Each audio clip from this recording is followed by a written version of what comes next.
dust collector is a system used to enhance the quality of air release from industrial and commercial processes by collecting dust and other impurities from air or gas. हे काय झालंय, dust collector म्हणजे काय आहे त्याची definition. तर dust collector काय आहे तर डिवाइस, अशी डिवाइस आहे का ज्याचा यूज आपण एअरची क्वालिटी जी आहे ती चांगली ठेवण्यासाठी यूज करतो. बरोबर. म्हणजे त्यात काय करतो आपण, collecting the dust and other impurities from air or gas. तर काय करतो आपण, ज्या काही इम्प्युरिटीज आहे एअर मध्ये किंवा गॅस मध्ये त्या काय करतात ते रिमूव्ह करतोय dust collector.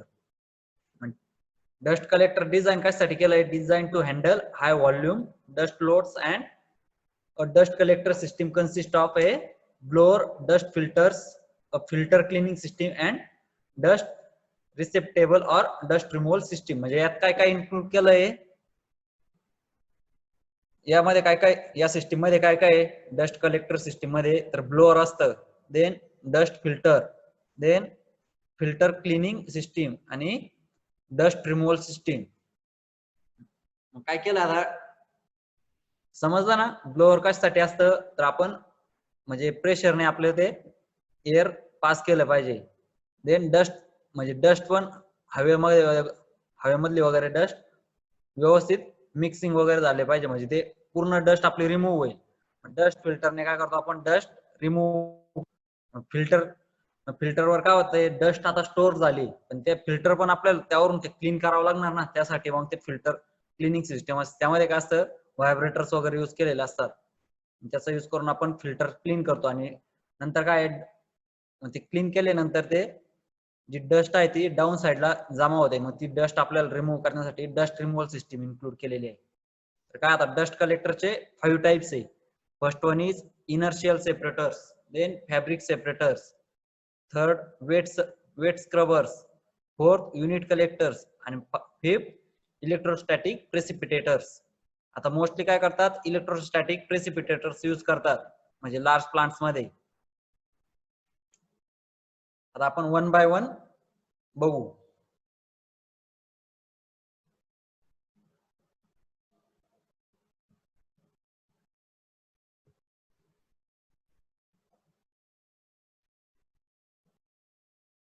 First inertial separator.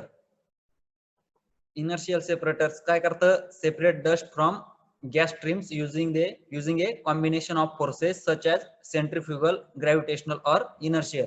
म्हणजे काय करतंय, व्हेरियस टाइप्स ऑफ फोर्सेसचा कॉम्बिनेशन यूज करून डस्टला काय करतं, सेपरेट करतं. सेंट्रीफ्युगल म्हणजे काय तर सेंटर पासून जो फोर्स जनरेट होतो म्हणजे सेंटर ऑफ इनर्शिया पासून, तर त्याला आपण ते सेंट्रीफ्युगल म्हणतो, सेंट्रीफ्युगल ऍक्शन. ग्रॅव्हिटेशनल म्हणजे काय, अर्थ ग्रॅव्हिटेशन फोर्स असतं त्यामुळे डस्ट डाऊन साइडला अट्रॅक्ट होते. बरोबर. या सिस्टम्स यूज केलेले आहे. These forces move the dust to an area where forces exerted by the gas stream are minimal. म्हणजे काय होतंय, म्हणजे फोर्सेस आपण जेव्हा अप्लाय करतोय तेव्हा काय होतंय, ज्या साइडने कमी फोर्स असेल म्हणजे गॅस स्ट्रीम और एअर जो आहे आपण जो एक्झर्ट करतोय त्याचा फोर्स ज्या साइडने कमी असेल तिकडे डस्ट ट्रान्सफर होते. Then the separated dust is moved by gravity into hopper. It is temporarily stored. म्हणजे काय केलं जातं, जी डस्ट सेपरेट केली जाते ती हॉपर्स मध्ये ट्रान्सफर केली जाते आणि ती काय करतात ते टेम्पररी स्टोअर असते. बरोबर. आणि तिथून काय करतो आपण, ट्रक्सने वगैरे ती ट्रान्सफर करतो. आता इनर्शियल सेपरेटर्सचे 3 टाइप्स आहे. इनर्शियल सेपरेटर्सला ग्रॅव्हिटेशनल सेपरेटर्स असं पण म्हणतात. म्हणजे काही ठिकाणी तुम्हाला ग्रॅव्हिटेशनल सेपरेटर्स असं मेन्शन केलेलं असते, त्यामुळे कन्फ्युज होऊ नका. तर काय आहे, 3 टाइप्स आहे इनर्शियल सेपरेटर्सचे. First is settling chamber, then baffle chamber and centrifugal collectors. Second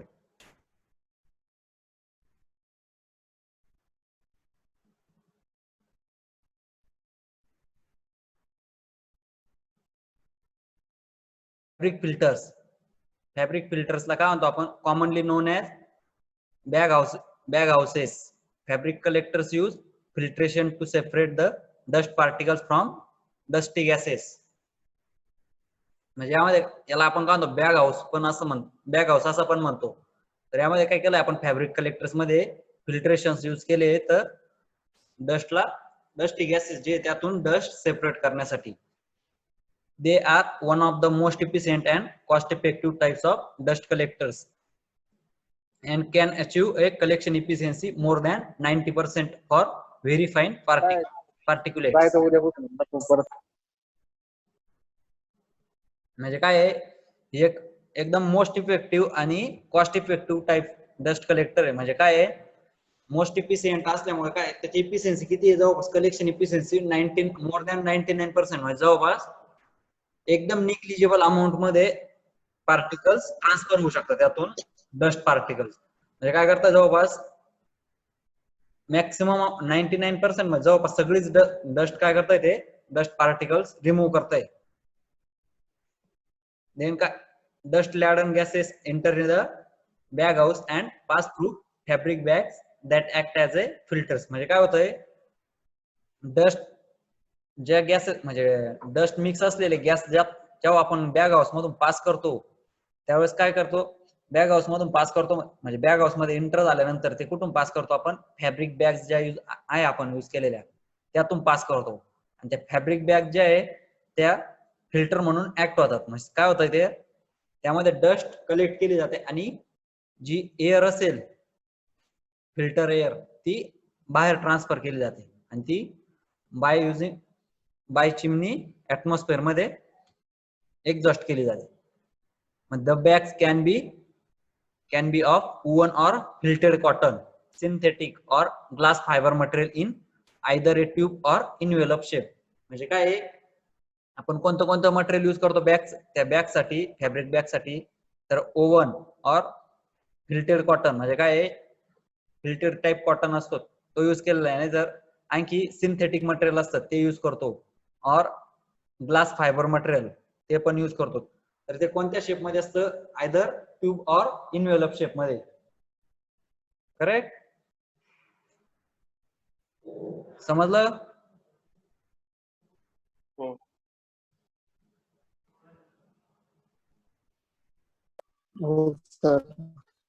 ठीक आहे आता ही डायग्राम आहे फॅब्रिक फिल्टरची बरोबर. तर यामध्ये काय आहे हे बघा बॅग म्हणजे यालाच आपण काय म्हणतो बॅग हाऊस. तर यात काय केलं डर्टी एअर एंटर केली जाते. हे बघा मध्ये असं काय केलं त्याला फिल्टर बॅग यूज केलंय त्या असं पार्टिसिपेशन सारखं दिसतंय ना. त्यामुळे काय होतंय फर्स्ट जेव्हा एअर त्यावर डर्टी एअर त्यावर स्ट्राईक होईल फर्स्टली काही त्या फिल्टर केलं जाईल ती डस्ट मग काही डस्ट रिमूव्ह होणार नेक्स्ट परत नेक्स्ट बॅग वर जाणार तिथून तिथे आणखी काही डस्ट रिमूव्ह होणार. असं पूर्ण डस्ट रिमूव्ह झाल्यानंतर अप्पर साइडने काय होतं क्लीन एअर बाहेर ट्रान्सफर केली जाते आणि बॉटम साइडला काय होतंय जी डस्ट जी आहे ती आपली स्टोर होणार आहे जिथून आपण ती डस्ट ट्रान्सफर करतो. थर्ड काय आहे wet scrubber dust collectors that use liquid are known as wet scrubbers. आता त्याच्या नावावरून समजतो वेट म्हणजे काय तर ओलं स्क्रबर म्हणजे काय त्यात काय यूज करणार आपण लिक्विड यूज करतो त्यामुळे त्याला काय म्हणतो wet scrubber. In this systems the scrubbing liquid कोणतं यूज करतात mostly usually water comes in to contact with a gas stream containing dust particles. म्हणजे काय होतंय जेव्हा आपण वॉटर त्याच्या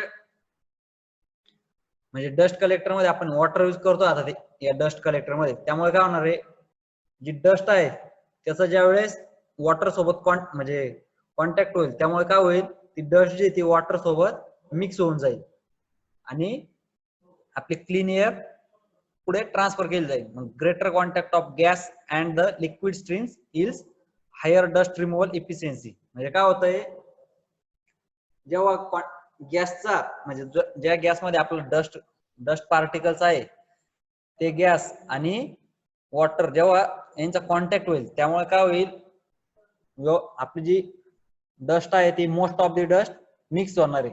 त्यामुळे काय होणार आहे काही डस्ट वगैरे अशी राहिली शिल्लक वगैरे किंवा एअर मध्ये तशीच राहिली असं हे चान्सेस काय होणार आहे रिड्यूस होणार आहे. त्यामुळे काय होणार आहे डस्ट रिमूव्हल इफिशियन्सी काय असणार त्याची हायर असते. There is a large variety of wet scrubbers however all have one of the 3 basic configuration. म्हणजे काय यामध्ये काय केलं असतं म्हणजे आता वेट स्क्रबरचे वेगवेगळे टाईप आहेत तर ते मोस्ट ऑफ द काय केलं आता या 3 बेसिक कॉन्फिगरेशन म्हणजे 3 बेसिक टाईप मध्ये डिवाइड केले. फर्स्ट काय gas humidification, then gas liquid contact आणि थर्ड गॅस लिक्विड सेपरेशन. तिथे फक्त तुम्हाला टाईप्स नंतर तुम्ही एवढे फक्त टाईप लिहा त्याचा एक्सप्लेनेशनची काही गरज नाही.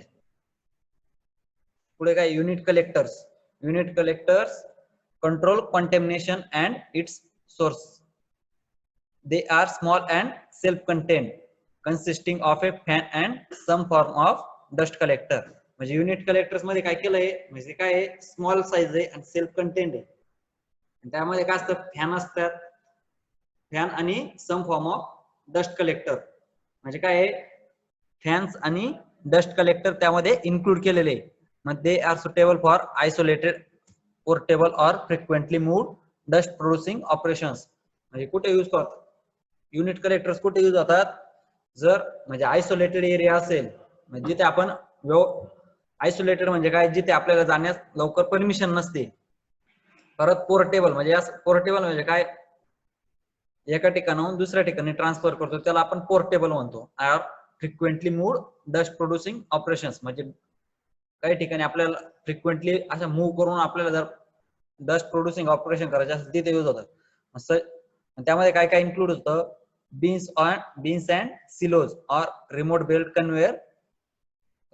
Conveyor transfer points. त्याचे ऍडव्हान्टेजेस काय युनिट कलेक्टर्सचे स्मॉल स्पेस रिक्वायरमेंट म्हणजे त्याला काय आहे स्मॉल स्पेस लागते. Then return of collected dust to main material flow.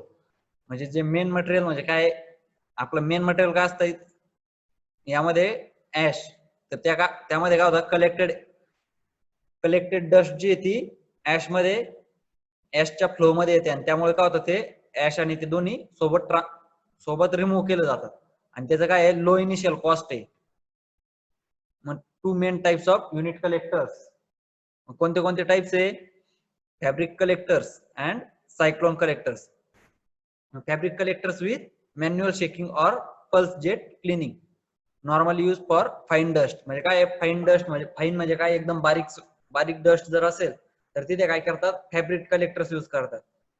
आणि त्याला काय केलं जातं मॅन्युअल शेकिंग म्हणजे काय मॅन्युअल किंवा म्हणजे आपल्याला असं तिथे काय म्हणतो आपण त्याला नॉब वगैरे म्हणजे बटन्स वगैरे असतात त्याचा यूज करून आपण ते शेक करतो ते फॅब्रिक कलेक्टर्स म्हणजे फिल्टर्स वगैरे यूज करणार ते.